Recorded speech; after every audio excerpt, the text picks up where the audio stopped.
What is up, Star Wars fans? This is Darth Watson. In this video, we're going to be going over Tales of the Underworld. And this is a spoiler review of Tales of the Underworld, so a fair warning to anyone who hasn't seen Tales of the Underworld yet and haven't got a chance to getting around to watching Tales of the Underworld yet. This video does contain potential spoilers.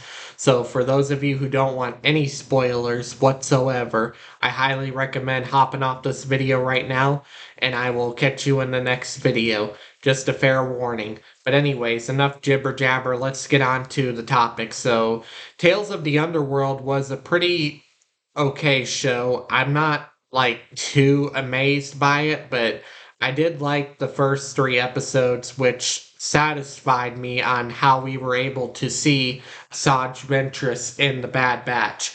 Now, Asajj Ventress was supposed to be dead, and Asajj Ventress was killed by Count Dooku, according to the Dark Disciple novel.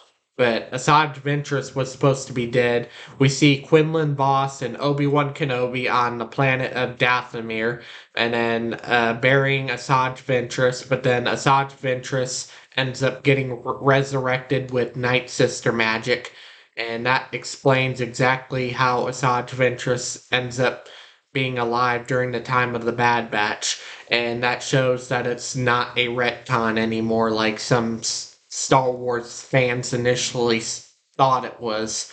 But Asajj Ventress is still alive during the Bad Batch, and the Tales of the Underworld explains exactly how Asajj Ventress survived.